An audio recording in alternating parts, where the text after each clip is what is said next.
नीलातुङ्गस्तनगिरितटी सुप्तमुद्बोध्य कृष्णं पारार्थ्यं स्वं श्रुतिशतशिरः सिद्धमध्यापयन्ती स्वोच्छिष्टायां स्रजिनिगलितं या बलात्कृत्य भुङ्क्ते गोदा तस्यै नम इदमिदं भूय एवास्तु भूयः.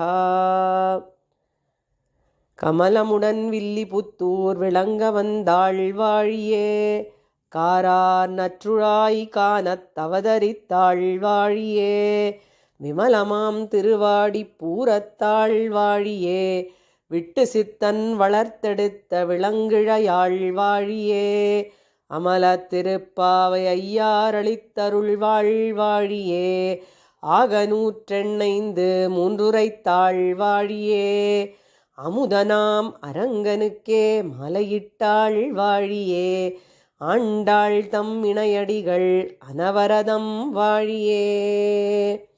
சதமகமணி நீலாச்சாரு கல்ஹாரஹஸ்தா ஸ்தனபர நமிதாங்கி சாந்திர வாத்சல்ய சிந்து அலக வினிஹிதாபிஸ்ரக்பிராகிருஷ்டநாதா விலசது ஹிருதி கோதா விஷ்ணு சித்தாத்மஜானஹ.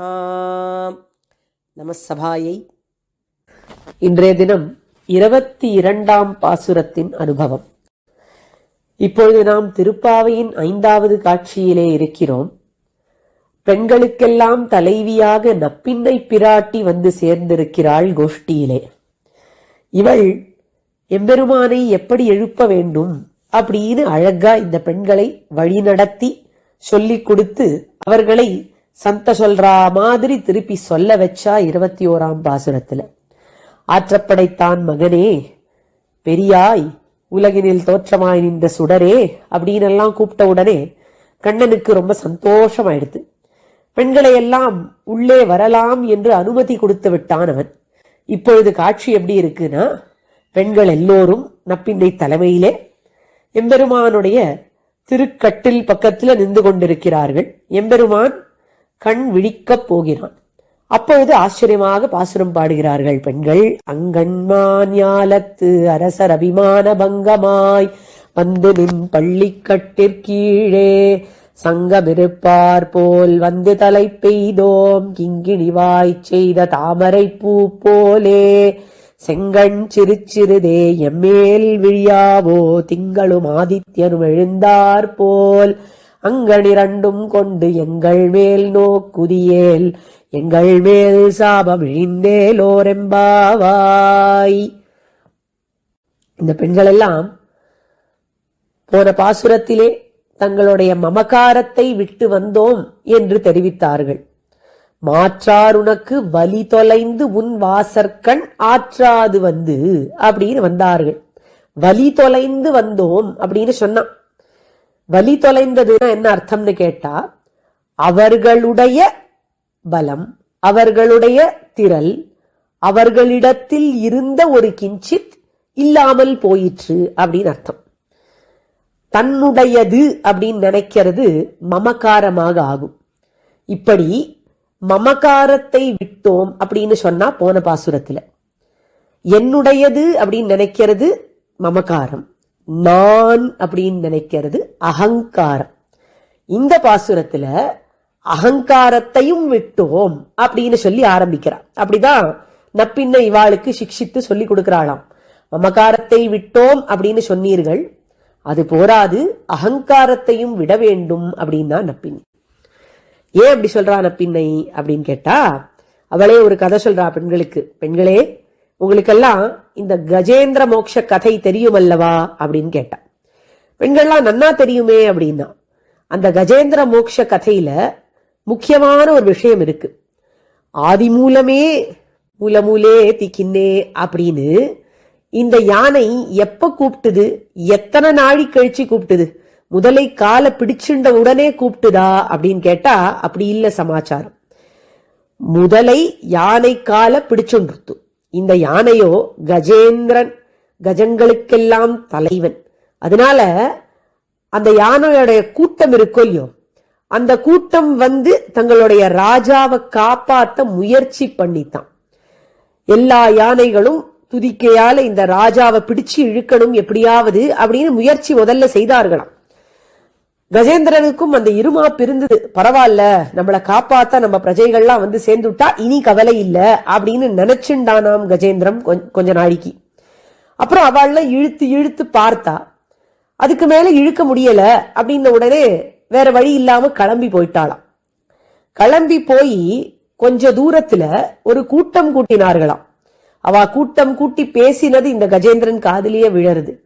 என்ன பேசினா, இனி நம்ம ராஜாவான கஜேந்திரன் இந்த மாதிரி ஒரு கதிக்கு ஆளாயிட்டதுனால அவர் திரும்பி வருவார்னு தோணல, நம்ம வேற ஒரு ராஜாவை தேர்ந்தெடுக்க வேண்டியது அப்படின்னு பேசிக்கிறாளாம்.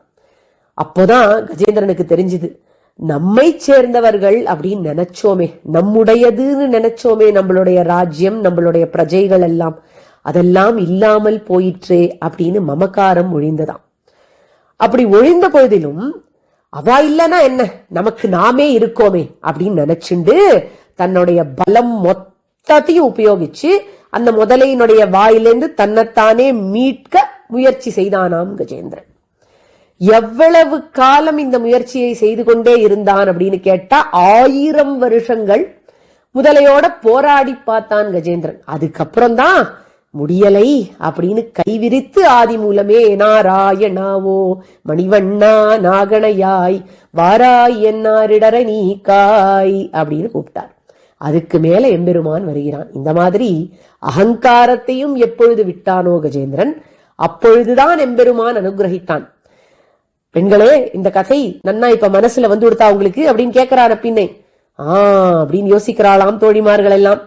இன்னொரு கதையும் சொல்கிறேன் கேளுங்கள். உங்களுக்கெல்லாம் தெரிஞ்ச கதைதான், ஆனா அதுலயும் ஒரு நுட்பம் இருக்கு. திரௌபதியினுடைய வஸ்திரத்தை அபகரணம் செய்யும் பொழுது அவ கடைசி வரைக்கும் ஒரு முடிச்ச கையில புடிச்சுண்டுதான் எல்லாரையும் கூப்பிட்டு இருந்தா. எம்பெருமான கூப்பிட ஆரம்பிக்கும் பொழுதும் அந்த முடிச்சு கையில இருந்தது. அதுக்கப்புறம் ஒரு நிலையில வேற வழியே இல்லை, என்னால என்ன எப்படி காப்பாத்திக்க முடியும், இந்த முடிச்ச நான் கையில பிடிச்சிருந்தா என் மானமானது காப்பாற்றப்பட்டுடுமா, இதெல்லாம் வழிக்கே ஆகாது எம்பெருமானே அப்படின்னு மொத்தமா கைய விரிச்சு மேல தூக்கி கூப்பிட்டாளாம். அப்ப வந்து எம்பெருமான் அனுகிரகித்தான். அந்த துளி அகங்காரம் கூட இல்லாமல் எப்பொழுது நாம் எம்பெருமானை அடைகிறோமோ அப்பொழுது அவன் ஓடி வந்து ரட்சணம் செய்வான். இதை உணர்ந்து நீங்கள் எல்லாம் எம்பெருமானை இனியும் தொடர்ந்து பள்ளி எழுப்ப வேண்டும் அப்படின்னு சொல்லி கொடுத்தாளாம் நப்பின்னை பிராட்டி. அப்படியாக அகங்காரத்தை விட்டு எப்படி எழுப்பணும் அப்படின்னு கேட்டா, அகங்காரத்தை அபிமானம் என்ற சப்தத்தை பிரயோகித்து இவ்விடத்திலே சொல்லுகிறாள் ஆண்டாள். நப்பின்னை சொல்லி கொடுத்தபடி சொல்லுகிறாள் அப்படின்னு சொல்ல வேண்டும். அபிமான பங்கமாய் வந்து நின் பள்ளிக்கட்டிற்கீழே, எம்பெருமானே உன்னுடைய பள்ளிக்கட்டுக்கு கீழே வந்து நின்று இருக்கோம் நாங்கள்லாம். அபிமான பங்கமாய் வந்தோம், எங்களுடைய அகங்காரம் அனைத்தையும் விட்டு விட்டு வந்தோம். எப்படி விட்டோம் என்று கேட்கிறாயா? தோ இப்பொழுது சொன்னாலே நப்பின்னை, அந்த கஜேந்திரன் அந்த திரௌபதி அவள மாதிரிதான் விட்டுட்டு வந்திருக்கோம். எங்களுக்கெல்லாம் நிறைய அகங்காரம் இருந்தது அப்படிங்கறத உணர்த்திவிட்டா நப்பின்னை பிராட்டி. எங்களுக்கெல்லாம் நிறைய இருமாப்புண்டு, எங்களுடைய தகப்பனார்களுக்கு நிறைய நிலம் நீச்செல்லாம் இருக்கு, அதனால அதையெல்லாம் கொடுத்து கிருஷ்ணனுக்கு கல்யாணம் பண்ணி வச்சுடலாம் அப்படின்னு யோசிப்பார்களோன்னு நினைச்சோம். ஒரு கால் நாங்கள்லாம் பிடிவாதம் பிடிச்சு உன்னைத்தான் கல்யாணம் பண்ணிப்போம் என்று சொன்னால் உனக்கு கொடுக்கறதுக்கு நிறைய சீர் சினத்தி இருக்கு அவளிடத்துல அப்படின்னு நினைச்சோம். உன்னோட சம்பந்தம் பண்ணிக்க ஏத்த குலத்திலே நாங்கள் பிறந்திருக்கிறோம் அப்படின்னு நினைச்சோம். உன்ன மாதிரியே அழகானவர்கள் அப்படின்னு நினைச்சோம். எத்தனையோ அபிமானம் எங்களுக்கெல்லாம் இருந்தது. அந்த அபிமானம் எல்லாம் ஒழிந்து இப்பொழுது நாங்கள் வந்து இருக்கிறோம். எப்படி அங்கண்மான்யால அரசர் அபிமான பங்கமாய் வந்தார்களோ அதே போல நாங்களும் எல்லா விதமான அபிமானங்களையும் விட்டுட்டு வந்தோம் அப்படிங்கிறா பெண்கள். நப்பின்னை சொன்ன கதைகளுக்கு மேல இவாளுக்கே சில கதைகள் எல்லாம் ஞாபகம் வந்து அதையிட்டு சொல்லுகிறார்கள் கிருஷ்ணனிடத்திலே. என்ன ஆச்சு அப்படின்னு கேட்டா, அங்கண்மான்யால தரசர்கள், அப்படின்னா அழகிய, கண் அப்படின்னா இடம், மா அப்படின்னா பெரிய இடம், அழகிய பெரிய நிலங்களை உடைய பூமி ஞாலம். அந்த ஞாலத்து அரசர்கள் சில பேரெல்லாம் அபிமான பங்கமாய் வந்தார்கள் உன்னிடத்திலே. அது எப்ப நடந்தது அப்படின்னு கேட்டா, ஜராசந்தன் அப்படின்னு ஒரு அரக்கன் போல ராஜா இருந்தான் கிருஷ்ணாவதார காலத்திலே. கம்சனுக்கு மாமனார் அவன். கம்சனை கிருஷ்ணன் ஒழிச்சுட்டான் அப்படின்ன உடனே ரொம்ப கோபம் அவனுக்கு கிருஷ்ணன் பேர்ல. மதுரா நகரத்து மேல 17 தடவை படையெடுத்துண்டு வந்தான். 18வது தடவை தான் எம்பெருமான் அந்த நகரத்தையே காலி பண்ணிட்டு துவாரகைக்கு போனார். இந்த மாதிரி ஜராசந்தன் ஏற்படுத்தின்னு இருக்கிற தொந்தரவுகள் ரொம்ப நிறைய இருந்தது. இது போராதுன்னு பல ராஜாக்களை ஜெயித்து அவர்களை எல்லாம் அடைச்சி வச்சிருக்கான் கூண்டுக்குள்ள. கூண்டு மாதிரி குகைகளுக்குள்ள ராஜாதி ராஜாக்களை சக்கரவர்த்திகளை ஜெயித்து அடைச்சிருக்கான். அவளையெல்லாம் வச்சுண்டு பெருசா ஒரு யாகம் பண்ணி அந்த யாகத்தினால தான் சக்கரவர்த்தியாக ஆக வேண்டும், இந்த ராஜாக்களை எல்லாம் பலி கொடுக்க வேண்டும் அப்படின்னு வேற அவனுக்கு யோஜனை இருக்கு. இப்படி இருக்கிறச்சேத்தான் தர்மபுத்திரர் ராஜசூய யாகம் பண்ண வேண்டும் அப்படின்னு கிருஷ்ணன் சொன்னார். அப்படி பண்ணணுமானால் எல்லா ராஜாக்களுடைய சமர்த்தனமும் வேண்டும். அப்பதான் சக்கரவர்த்தியாக விளங்க முடியும் ராஜசூய யஜ்ஞம் செய்து. ராஜாக்கள் சமர்த்திக்கவில்லை என்றால் அவர்களை போரிலே இழுத்து ஜெயித்து தன் வசப்படுத்திக் கொள்ளலாம் அப்படின்னும் இருக்கு சட்டம். அப்போ கிருஷ்ண பரமாத்மா சொன்னார், தர்மபுத்திரரே, உமக்கு முக்கியமா எதிரீரு இருப்பார் அப்படின்னா அது ஜராசந்த மகாராஜா தான். அந்த ஜராசந்தனை நீர் வென்று விட்டீரானால் அவர் அடைச்சி வச்சிருக்கிற எல்லா ராஜாக்களையும் விடுவிச்சுடலாம். விடுவிச்சுட்டா அவ எல்லாரும் உம்ம வழிக்கு வந்துடுவா, உம்மை சேர்ந்தவராக ஆயிடுவா. அதனால ராஜசூய யாகம் பண்றது சுலபமாக ஆயிடும் அப்படின்னு உபாயம் சொன்னார் கிருஷ்ணர்.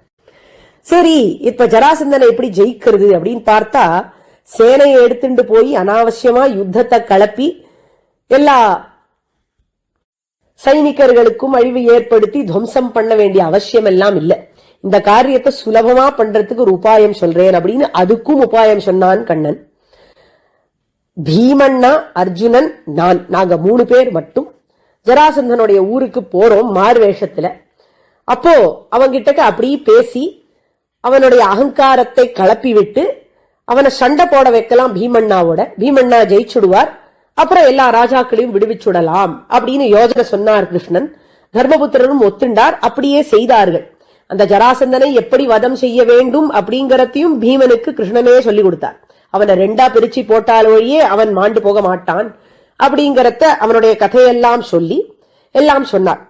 இப்படி ஆன பிறகு அந்த ராஜாக்கள் எல்லோரையும் இப்ப விடுவிக்கணும். ஜராசந்த வதம் ஆயிடுத்து, ராஜாக்களை விடுவிக்கணும் அப்படிங்கும்போது எல்லா ராஜாக்களும் சந்தோஷமா வெளியில வராளாம். இத்தனை நாளா நன்னா சுவாசிக்க காத்து கூட இல்லாம, ஆகாரம் கூட ஒழுங்கா இல்லாம, பழைய துணிய போட்டுண்டு அழுக்கா கஷ்டப்பட்டு இருந்த ராஜாக்கள் இப்பொழுது மீண்டு வந்தார்கள். மீண்டு வந்து எம்பெருமானை சேவித்தார்களாம். ததிருஷுஸ்தே கனஷ்யாமம் பீத கௌஷேய வாசசம் கிருஷ்ணம் சந்தர்ஷனாக்லாத துவஸ்த சம்ரோத சங்கிரமாக. எம்பெருமானை பீதாம்பரதாரியாக நீலமேக சியாமளனாக ஆச்சரியமான கேசங்களோட சேவித்தவுடன் இத்தனை நாள் அவர்கள் பட்ட கஷ்டம் அனைத்தும் தீந்துதாம். அப்ப கிருஷ்ணன் சொன்னாராம், ராஜாக்களே, இப்போ நீங்க போய் அவரவர்கள் ராஜ்யத்துல ராஜ்யம் ஆளலாம். தர்மபுத்திரனுடைய பரிஜனங்களா நாங்க இங்க வந்திருக்கோம். அதனால தர்மபுத்திரருக்கு நீங்கள்லாம் சமர்த்தனம் தெரிவியுங்கள் ராஜசூய யஜ்ஞத்துக்கு. அதை தெரிவிச்சா போரும், பாக்கி நீங்க போய் உங்க ராஜ்யத்தை ஆண்டுக்கலாம்னு எம்பெருமான் சொன்னானா. அதுக்கு அந்த ராஜாக்கள்லாம் சொன்னா, கிருஷ்ணா, எங்களுடைய அபிமானம் எல்லாம் சுக்குநூறாக உடைஞ்சி போச்சு. எங்களுக்கு ராஜ்யம் வேணும், எங்க ராஜ்யம், அதை நாங்க பரிபாலிக்கணும், அதனால எங்களுக்கு ஒரு பெருமை அப்படிங்கறதெல்லாம் தோன்றதே இல்லை. இத்தனை நாள் சிரவாசம் மாதிரி இருந்ததுனால எங்களுக்கு அபிமானம் முழுவதும் போயிடுது. இப்ப எங்களுக்கு தேவையானது என்ன தெரியுமோ? கிருஷ்ணாய வாசுதேவாய ஹரையே பரமாத்மனே பிரணத கிளேசநாதாய கோவிந்தாய நமோ நமா அப்படின்னு ஒன்ன ஸ்தோத்திரம் பண்ணிட்டு இருந்தா போரும் கிருஷ்ணா அப்படின்னு அந்த நல்ல மதி வந்துடுத்தாம். இவாளுக்கு அபிமான பங்கமாய் வந்து நின்றார்கள்.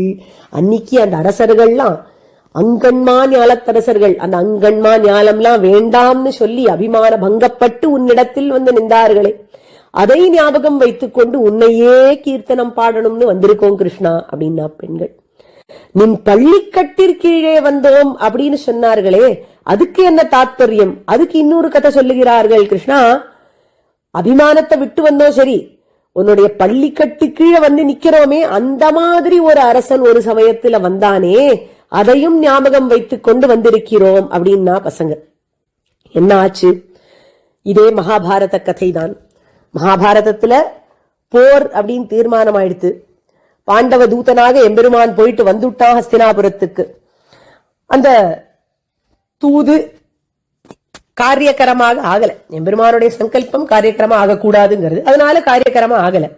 இனி போர்தான் அப்படின்னு தீர்மானம் ஆன உடனே தர்மபுத்திரர் அர்ஜுனனை கூப்பிட்டு சொன்னாராம், அர்ஜுனா, நீ முறையா துவாரகைக்கு போய் கிருஷ்ணனிடத்துல இந்த போருக்கு நமக்கு சகாயம் பண்ண வேண்டும் அப்படின்னு விண்ணப்பித்துக்கொள் அப்படின்னாராம்.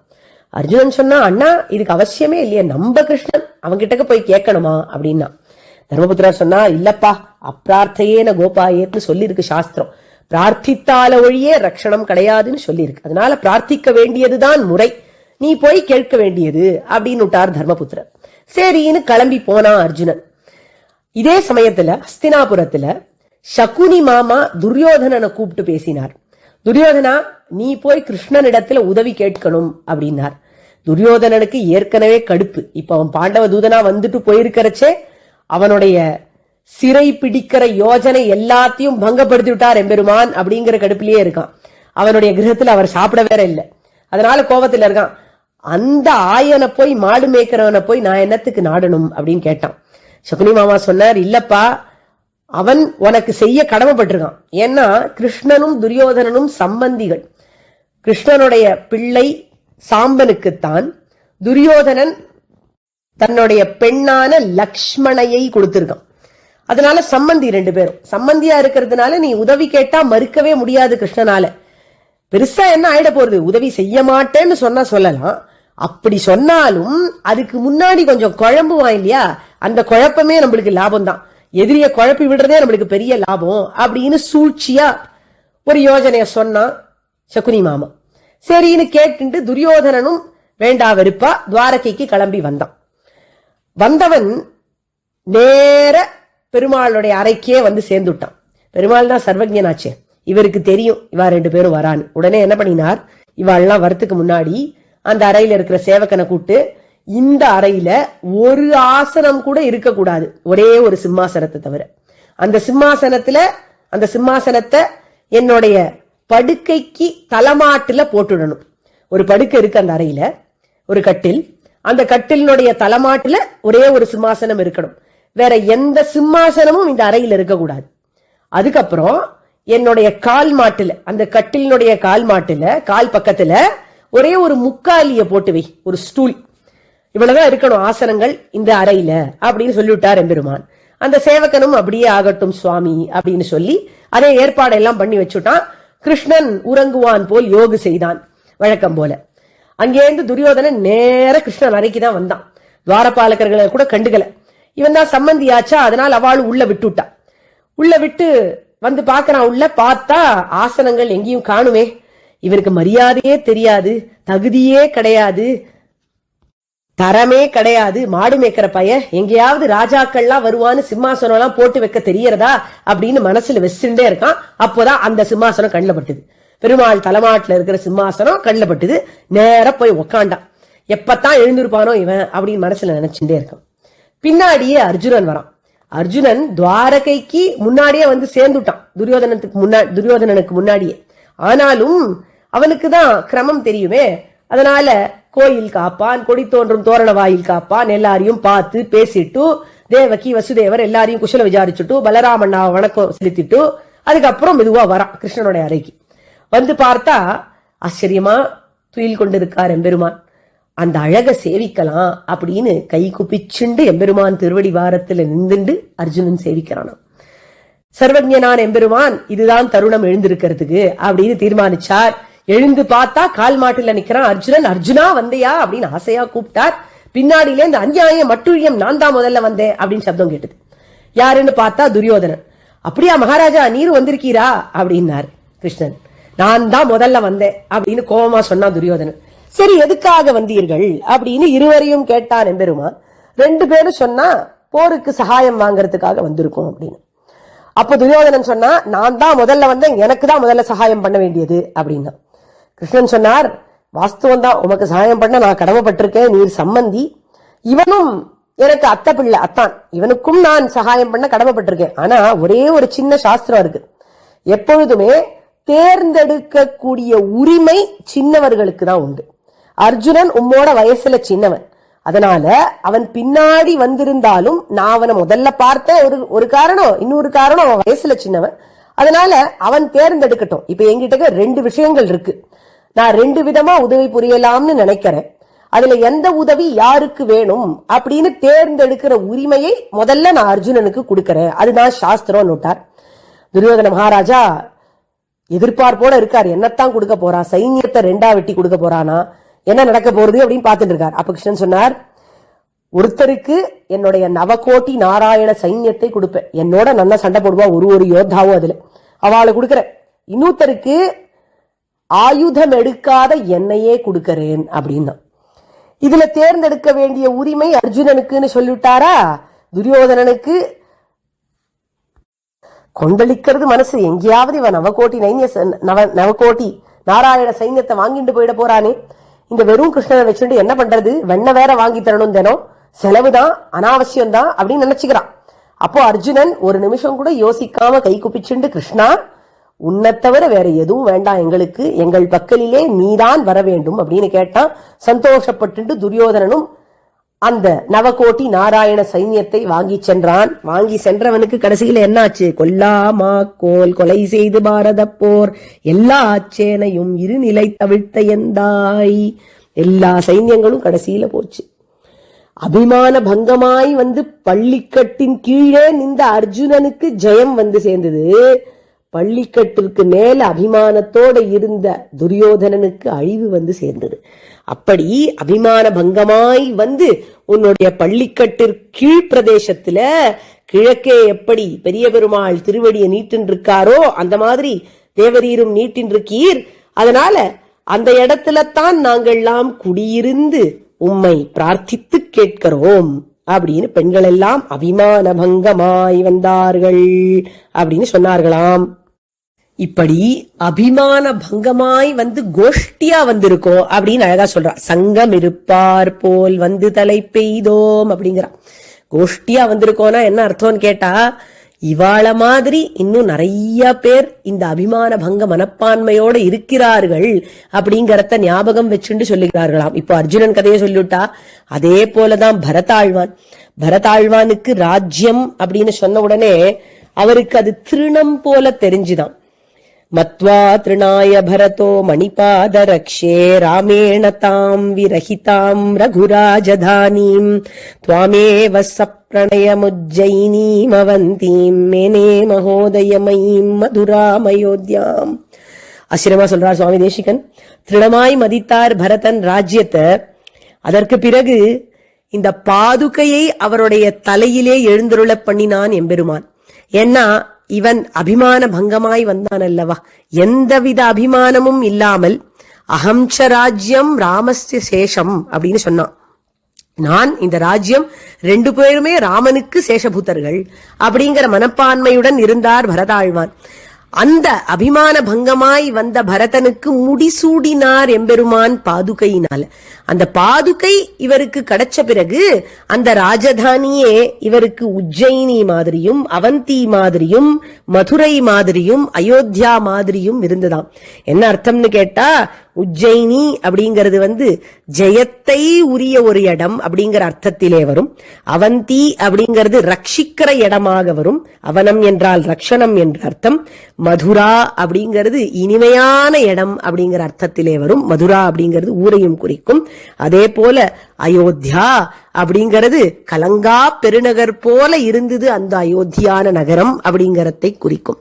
இப்படி எம்பெருமானிடத்தில் அபிமான பங்கமாய் நாம் போய் சங்கம் இருந்தோமானால் அவன் நமக்கு கொடுக்கும் விஷயங்கள் அத்தனை நினைச்சு கூட பார்க்காத அளவுக்கு ஸ்ரேயஸை கொடுப்பான் எம்பெருமான் அப்படின்னு ஆச்சரியமாக சொல்கிறாள். இப்படி பரதாழ்வான் கூட இருக்கார் இந்த சங்கத்துல. சங்கம் இருப்பார் போல். இன்னொருத்தர் யாருன்னு கேட்டா விபீஷணாழ்வான். அந்த விபீஷணாழ்வான் என்ன சொன்னார், பரித்யக்தா மயாலங்கா, ஒரு வழியா விட்டுட்டேன் இந்த இலங்கையை அப்படின்னார். தியக்தா அப்படின்னு சொன்னாலே போர் இருக்கும், விட்டுட்டு வந்துட்டேன்னு சொல்றதுக்கு. ஆனா பரித்தியக்தா அப்படின்னு அடியோட விட்டேன்னு அர்த்தம். என்ன தாத்பரியம்னு கேட்டா, ஒரு கால் ராமபிரான் சேர்த்துக்காமல் திரும்பி அனுப்பினாலும் லங்கைக்கு போவதில்லை அப்படிங்கறதுல உறுதியா இருந்தாராம் அவர். அதனால பரித்தியக்தான்னு சொன்னார். அப்படி அபிமான பங்கமாய் வந்தார். அவருக்கு முடிசூடி லங்கேஸ்வரனாக ஆக்கினான் எம்பெருமான்.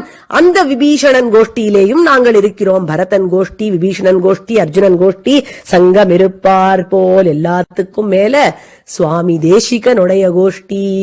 சுவாமி தேசிகனை ராஜபுரோஹிதராக இருக்க வேண்டும் என்று அவருடைய தோழர் வித்யாரண்யர் கூப்பிட்டு அனுப்பிச்சார். அப்ப சுவாமி சொன்ன பதில், க்ஷோணி கோண சதாம்ச பாலன கலா துர்வார கர்வான லக்ஷுப்ய க்ஷுத்ர நரேந்திர சாட்டு ரச்சனா தன்யான்ன மன்யாமஹே அப்படின்னார். யார் இந்த அரசன்?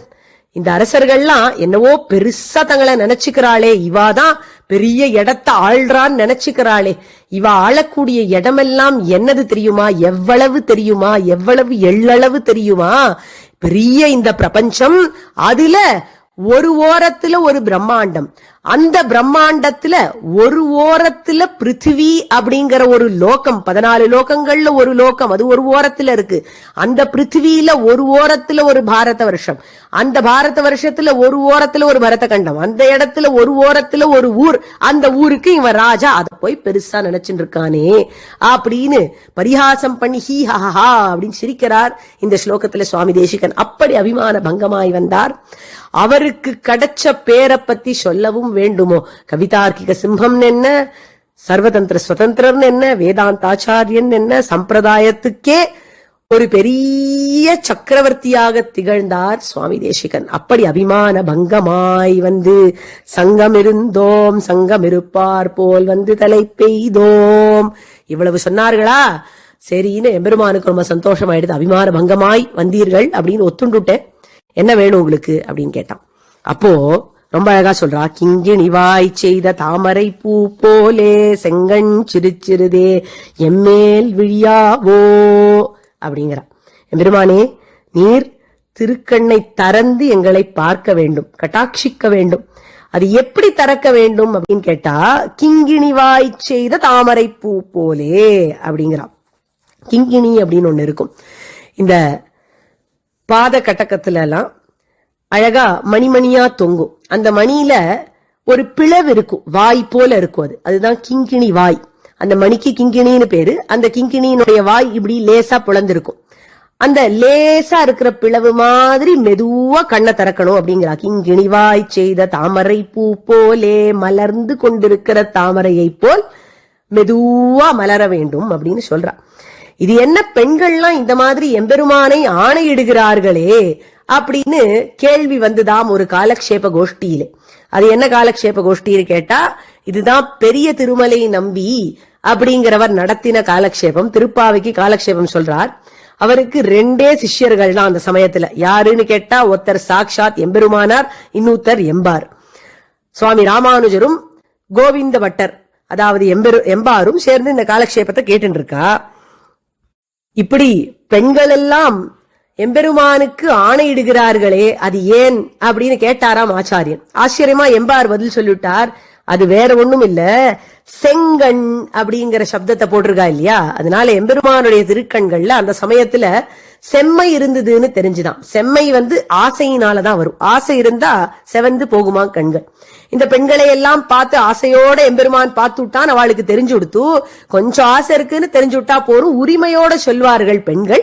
அந்த மாதிரி உரிமையாக எப்படி எம்பெருமான் கண் திறக்க வேண்டும் அப்படின்னு பதே பதே சொல்லி குறிப்புகளை தெரிவிக்கிறார்கள் பெண்கள் அப்படின்னு சொன்னார். சுவாமி பாஷ்யக்காரர் இன்னொரு அர்த்தம் சொன்னார். அது வேற ஒண்ணும் இல்ல, பெண்கள் தங்களுடைய பாதுகாப்புக்காகத்தான் எம்பெருமான இப்படி மெதுவா திறக்க சொல்றா. ஏன்னா திடீர்னு இவன் கட்டாட்சிச்சுட்டான், ஆனால் இந்த பெண்களால் அந்த கட்டாட்சத்தினுடைய வீரியத்தை ஜீரணிக்க முடியுமோ முடியாதோ அப்படிங்கிற பயம் வந்துடுத்து போல இருக்கு. அதனால மெதுவா திறக்க வேண்டும், எங்கள் மீது கருணை கொண்டு மெதுவாக திறக்க வேண்டும் அப்படின்னு சொன்னார் போலும் அப்படின்னு எம்பெருமானார் அனுபவித்தாராம். இப்படி ரசமான அனுபவங்கள் இது எல்லாம் நடந்தது என்று பெரிய பரகால சுவாமி வியாக்கியானத்திலே எழுதியிருக்கிறார். இப்பேற்பட்ட எம்பெருமானுக்கு விதேயாத்மா அப்படிங்கிற பேரை சித்திக்கும்படியாக ஆக்கினார்கள் இந்த பெண்கள். இவர்கள் நியாமகைகளாக ஆகி எம்பெருமானை நியாமியனாக ஆக்கிவிட்டார்கள். அவர்கள் சொல்ற பேச்சை இவன் கேட்கும்படியாக அழகா விஷயங்களை சொன்னார்கள். சொல்ற விதத்துல சொன்னா எல்லாருமே சொன்ன பேச்ச கேப்பா அப்படிங்கறத தெரிஞ்சுண்டு பேசுறா பெண்கள். காரணம், நப்பின்னை பிராட்டி இவாளை எல்லாம் வழி நடத்துறா, அவளுக்கு தெரியாதுதா. ரொம்ப அழகா சொன்னார்கள் இந்த பெண்கள். இப்படி கொஞ்சம் கொஞ்சமாக திறந்து விட்டு முழுசா மலர வேண்டும் கண்கள். அப்படி மலர்ந்தவுடன் அவைகள் எப்படி இருக்கும்னு கேட்டா, திங்களும் ஆதித்யனும் எழுந்தார் போல். திங்கள் அப்படிங்கிற சந்திரனும் ஆதித்யன் அப்படிங்கிற சூரியனும் ஒரே சமயத்துல உதித்தா போல இருக்கும் உன்னுடைய கண்கள். அப்படி நீ கட்டாட்சத்தை எங்களுக்கு கொடுக்க வேண்டும் அப்படின்னா, திங்களும் ஆதித்யனும் எழுந்தார் போல் என்று சொல்லுகிறாளே, இது எங்கேயாவது சாத்தியமா? ஒரு கண்ல குளிர்ச்சியையும் ஒரு கண்ல தாப்பத்தையும் காண்பிக்க முடியுமா அப்படின்னு கேட்டா, இவன் தான் கதிர்மதி போல் முகத்தான் ஆச்சு. திருமுகத்திலேயே இவன் அந்த மாதிரி 2 விதமான பாவங்களையும் கொண்டு வருவானே, அது எதனால கொண்டு வருவான் அப்படின்னு கேட்டா, இந்த திருக்கண்களின் மூலம்தான் கொண்டு வருவானாம்.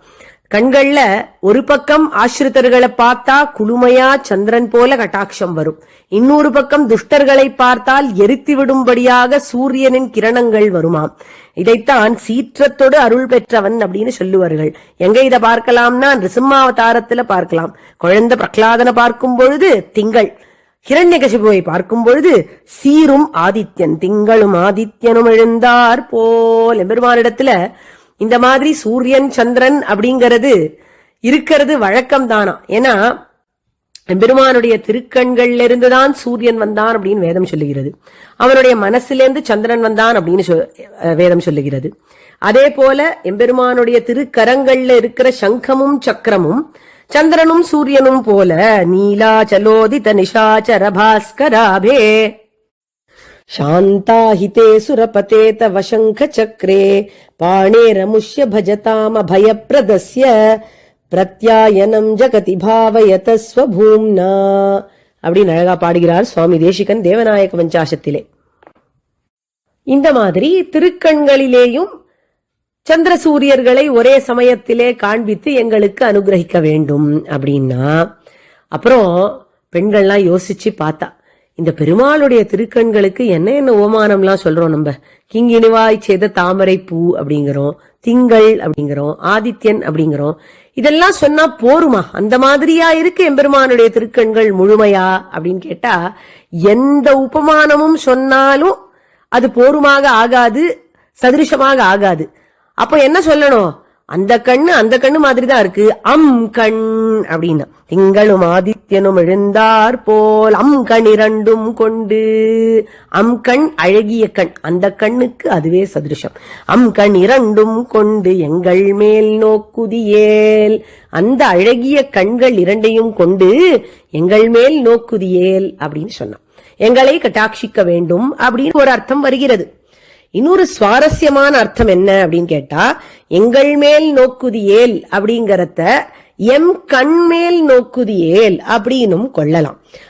கண் இரண்டும் வைத்து, எம்பெருமானே உன்னுடைய இந்த 2 திருக்கண்களை கொண்டு எம் கண்கள் மீது, எங்களுடைய கண்கள் மீது நீ நோக்க வேண்டும் அப்படின்னு கேட்கிறாளாம் ஆண்டாள். அழகான சேஷஹோமத்தினுடைய மந்திரத்தின் பொருளை இதுல வச்சிருக்கா ஆண்டாள். சேஷஹோமம் அப்படிங்கறது எப்பொழுது பண்ணுவார்கள்னு கேட்டா, திருமணம் ஆகி 4 நாட்களுக்கு பிறகு 5வது நாள் விடிய கார்த்தால செய்ய வேண்டும். சாஸ்திரப்படி கல்யாணம் பண்ணினா 5 நாள் கல்யாணம் பண்றது வழக்கம். அதுல 5வது நாள் காலங்கார்த்தால சூரியோதயத்துக்கு முன்னாடி செய்ய வேண்டியது சேஷஹோமம். அந்த சமயத்துல ஏன் செய்யறா அப்படின்னு கேட்டா, அந்த சமயத்துலதான் நம்மளுடைய மனசு நிர்மலமா இருக்குமா. அப்போ இந்த பெண்ணும் பிள்ளையும் ஒருவர் பார்த்து கொண்டு சொல்ல வேண்டிய மந்திரம் வருகிறது சேஷஹோமத்துல.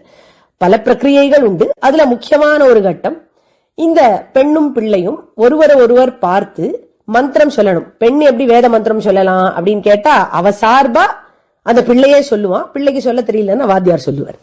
அந்த மாதிரி அவளுடைய சார்பா நிறைய மந்திரங்கள் சொல்றது விவாகங்கள்ல வரும். லாஜஹோமத்துல கூட பெண்ணு சொல்ல வேண்டிய மந்திரம் உண்டு, ஆனா அவளுக்கு பதிலா அவளுடைய கணவர் அந்த மந்திரத்தை அப்ப சொல்லுவார். அதே போல சேஷஹோமத்திலையும் இவள் சொல்ல வேண்டிய மந்திரம் உண்டு, அவளுக்கு பதிலா கணவர் சொல்லிடுவார். அப்படி அந்த மந்திரம் என்ன சொல்றது அப்படின்னு கேட்டா, என்னுடைய மனக்கண்ணால நான் உன்னை பார்க்கிறேன் அப்படின்னு ஒருவருக்கு ஒருவர் 2 பேரும் சொல்லிட்டு இருக்கா. நீ எல்லா குணபூர்த்தியும் உடையவன் அல்லது உடையவள் அப்படின்னு நான் உணர்ந்தேன். என்னை பூர்த்தி பண்ண நீ வந்து சேருகிறாய், உன்னை பூர்த்தி பண்ண நான் வந்து சேர்ந்திருக்கிறேன். நாம் இருவரும் சேர்ந்து பூர்ணமான ஒரு ஜீவனத்தை நடத்துவோம், பிரஜைகளை எல்லாம் உற்பத்தி செய்து அப்படின்னு அழகா அந்த மந்திரத்தினுடைய நடையானது போகிறது. இதை சொல்லும் பொழுது ஒருவருக்கொருவர் கண்ணை பார்த்துட்டு சொல்லணும். இந்த மந்திரத்தை வாத்தியாரெல்லாம் அந்த சமயத்துல சொல்லுவா, ஒருத்தர் பார்த்துக்கோங்க அப்படின்னு சொல்லுவா. அந்த மந்திரத்தினுடைய பொருளை அழகா கொண்டு வந்து அம்கண் இரண்டும் கொண்டு எம் கண் மேல் நோக்குதியல் ஆண்டாள் வச்சிருக்கா. அந்த மந்திரத்தை சொல்றதுக்கோ கேட்கறதுக்கோ சந்தர்ப்பம் அமையாமல் இருக்கலாம். ஆனா திருப்பாவியினுடைய 22ஆம் பாசுரத்தை தினம் சேவிக்கலாமே. அதனால எல்லா கிரகங்களிலேயும் கணவன் மனைவிமார்கள் 22ஆம் பாசுரத்தை சேவிக்கும் பொழுது ஒருவரை ஒருவர் பார்த்து கொண்டு ஆண்டாளை நினைத்து கொண்டோமானால் எப்படி ஆண்டாளும் பெருமாளும் ஒருவரை ஒருவர் நோக்கி கொண்டிருப்பார்கள் அப்படிங்கறத நினைச்சுட்டோமானா நம்மளுடைய தாம்பத்திய வாழ்வானது ரொம்ப சௌக்கியமாக அமையும் அப்படின்னு அடியனுடைய ஆச்சாரியன் ஸ்ரீ கருணாகர மகாதேசிகன் சொல்லுவார். அதே இவ்விடத்தில் விண்ணப்பித்தேன். வேதமனைத்துக்கும் வித்தாகிற திருப்பாவை சேஷஹோம மந்திரத்தை இந்த 22ஆம் பாசுரத்திலே தனக்குள்ளே அடக்கி வைத்துள்ளது. மேலும் சுவாமி தேசிகன் ரொம்ப அழகா சொல்லுவார், நயனே விஷாச்சலேந்தோஹோ தாரா மைத்ரீம் ததானயா கருணே என்று. தாரா மைத்ரி இருக்க வேண்டுமாம். அப்பேற்பட்ட தாரா மைத்ரி பெருமாளுக்கும் தயாதேவிக்கும் இருந்தது அப்படின்னு சொல்றார். தாரா மைத்ரினா என்னன்னு கேட்டா, மைத்ரினா ஃப்ரெண்ட்ஷிப், ஸ்னேகம். அந்த ஸ்னேகமானது தாராக்குள்ள இருக்கணும் அப்படின்னா நட்சத்திரங்களுக்குள்ள இருக்கணும் அப்படின்னு அர்த்தமா? பெருமாளுக்கும் பிராட்டிக்கும் நட்சத்திர பொருத்தம் இருக்கணும் அப்படின்னு சொல்றாரா சுவாமி தேசிகன்? இல்ல இருக்குன்னு சொல்றாரா அப்படின்னு கேட்டா தாத்பரியம் அது இல்ல. தாரா தாரா அப்படிங்கிறது நம் கண்ணுக்குள்ள இருக்கக்கூடிய அந்த கருப்பா உருண்டையா இருக்கே அதுக்கு பேர், அதுக்கு தமிழ்ல பாவை அப்படின்னு பேர். அந்த பாவையானது மைத்திரியோட இருக்கணும். பெண்ணும் பிள்ளையும் பார்த்து கொள்வது அப்படின்னு ஒரு சம்பிரதாயம் இருக்கு. கல்யாணத்துக்கு முன்னாடி பெண் பார்க்கிறது அப்படின்னு ஒண்ணு வச்சிருப்பா. நேரடியா பார்க்கணும். ஏன்னா நேரடியா பார்த்தா தான் இந்த தாரைகள் ஒண்ணுக்கு ஒண்ணு சந்திச்சு அப்போ எம்பெருமான் ஹிருதயத்திலிருந்து ஒரு சங்கேதம் கொடுப்பான், இது சரி வரும் அப்படிங்கிற ஒரு சங்கேதத்தை கொடுத்தானால் அதன்படி விவாகம் நடந்ததுன்னா எல்லாம் நல்லபடியா இருக்கும். அப்பேற்பட்ட அந்த தாராக்குள்ள ஒரு மைத்திரி இருக்கணும், நட்சத்திர பொருத்தம் இருக்கணும் அப்படிங்கிறது அடுத்த பட்சம் தான். நேரடியா இவர்கள் ஒருவருக்கொருவர் பார்த்து கொள்ளும் பொழுது அவளுக்குள்ள அந்தர்யாமியா இருக்கிற எம்பெருமான் ஒரு சங்கேதம் கொடுப்பான். அந்த சங்கேதம் தான் உலகத்திலேயே முக்கியம். ஆக தாரா மைத்ரி இந்த தானயா கருணே அப்படின்னு சொன்னாரே சுவாமி தேசிகன், அதை எங்கே எடுத்து போடுறார் அப்படின்னு கேட்டா கண் இரண்டும் கொண்டு எங்கள் மேல் நோக்குதியேல் அப்படிங்கறதுனால தெரியுது. இந்த பாவைகளுடைய சந்திப்பு முக்கியம் அப்படிங்கிறது திருப்பாவையிலே பாடியிருக்கிறாள் ஆண்டாள் அப்படிங்கிறது ரொம்பவும் சுவாரஸ்யமான விஷயம். இப்பேற்பட்ட எங்களுடைய கண்கள் உன் கண்களை சந்திக்க வேண்டும் எம்பெருமானே அப்படின்னு ரொம்ப ரசமா பாடுற ஆண்டாள். அப்படிப்பட்டால் எங்களுக்கு என்ன பயன் கிடைக்கும் அப்படின்னு கேட்கிறாயா? எங்கள் மேல் சாபம் இழிந்தேலோரெம்பாவாய் அப்படிங்கிறா. எங்கள் மேல ஏதாவது சாப்பங்கள் இருந்தா அது எல்லாம் தீந்து போயிடும், இழிந்து போயிடும் அப்படிங்கிறா. சாபத்துக்கும் பாப்பத்துக்கும் நிறைய வித்தியாசங்கள் உண்டு. பாப்பம் அப்படிங்கிறது நாம் அறிந்தும் செய்யலாம், அறியாமலேயும் செய்யலாம். அந்த பாப்பத்துக்கு பிராயஷ்சித்தம் உண்டு. பாப்பம் பண்ணிட்டோமானா அதுக்கு ஒரு அனுபவம் இருக்கும். அந்த அனுபவம் நமக்கு கிடைக்காமல் இருக்கிறதுக்கு பிராயஷ்சித்தங்கள் விதிச்சிருக்கும். அந்த பிராயஷ்சித்தங்களை செஞ்சோமானா நமக்கு பாப்பத்துக்கான அனுபவம் ஏற்படாது. இதே சாபம் அப்படிங்கிறது நாம் தெரிஞ்சோ தெரியாமலோ செய்த ஒரு காரியத்துக்கு ஒருவர் கொடுத்த பலன். ஏற்கனவே அது ஒரு பலன் மாதிரி தான் கொடுத்திருக்கார் அந்த சாபம்ங்கிறத. அதனால அந்த சாபத்தினுடைய அனுபவத்தை பெற்றே கழிக்க வேண்டும். சாபங்கிறது அனுபவிக்காம முடியவே முடியாது, அதுக்கு பிராயஷ்சித்தம் பண்ண முடியாது. அப்ப என்ன பண்ணணும்? சாபங்கிறது எப்படி போகும் அப்படின்னு கேட்டா எம்பெருமான் அனுகிரகம் இருந்தா மட்டும்தான் போகும்.